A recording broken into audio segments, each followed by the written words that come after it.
How's your day going? Had your coffee yet? Hi, we're the Ocean's Breath, and welcome to our channel, a space where stories are born from original thinking, crowd psychology, and deep reflections on life, told through compelling experiences called Life Truths. Here, you'll discover multidimensional perspectives on the many issues we face, and perhaps find a more authentic way to live. Welcome back. Today, there's an unspoken rule. If it wasn't posted, it didn't happen. We are living in an era of compulsory visibility. If you're the person who never posts, no selfies, no status updates, no digital crumbs of your weekend, society starts to label you. They call you antisocial, weird, or they assume you're hiding something dark. But as someone who studies human behavior, I'm here to tell you, you aren't weird. You aren't hiding. In fact, you might be practicing a level of psychological autonomy that most of the world has forgotten.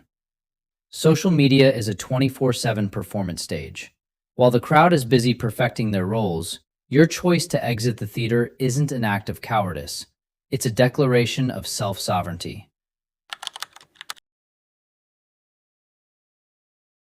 Why are we obsessed with posting? In social psychology, we call it the digital mirror.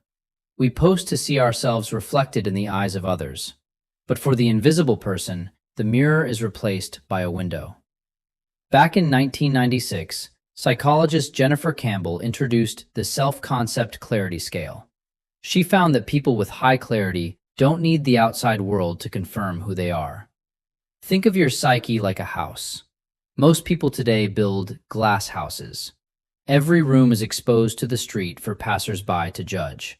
But you've built a house of solid brick. You choose who enters the living room, and your private spaces remain truly private.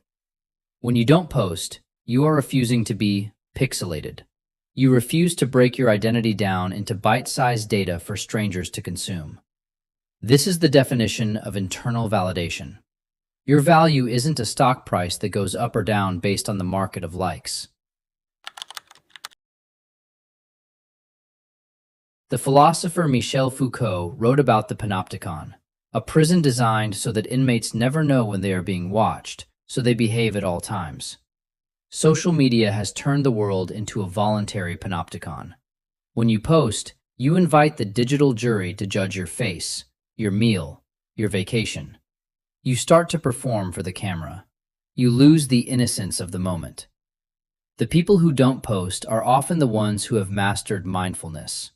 When they see a sunset, they absorb it with their retinas and their souls, not their lenses. They don't feel the pressure to package their joy for sale. In this decade, invisibility is a luxury. To be able to fail, to be messy, to be sad, or to be ecstatic without it being archived for eternity, that is true freedom. However, as a therapist, I must be honest with you. Not all silence is born from strength. There is a fine line between a boundary and a wall. I've met many patients who stopped posting not because they found inner peace, but because they were shielding themselves from old wounds. The legendary Carl Rogers spoke about conditions of worth.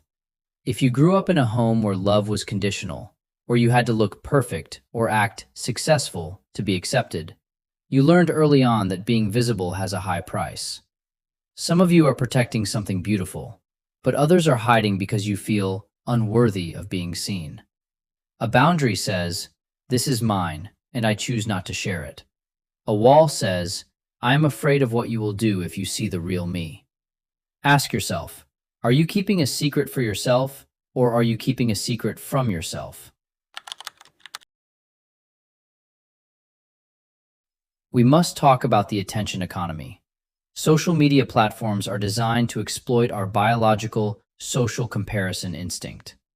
Leon Festinger discovered in 1954 that humans are hardwired to measure themselves against others. Social media turned this into a 24/7 hamster wheel.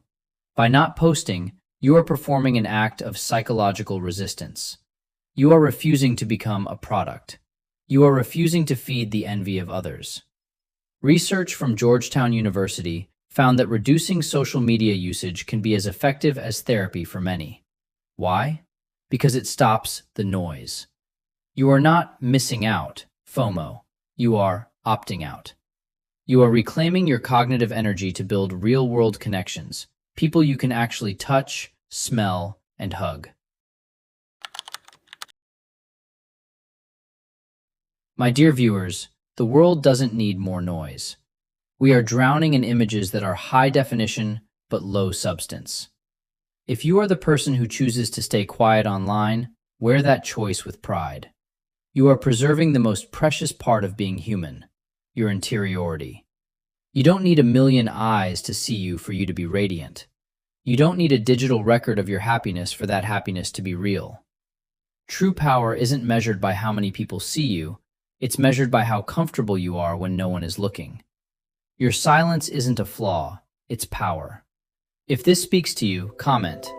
When did your inner world outweigh the digital one? Subscribe for deeper dives into the human mind.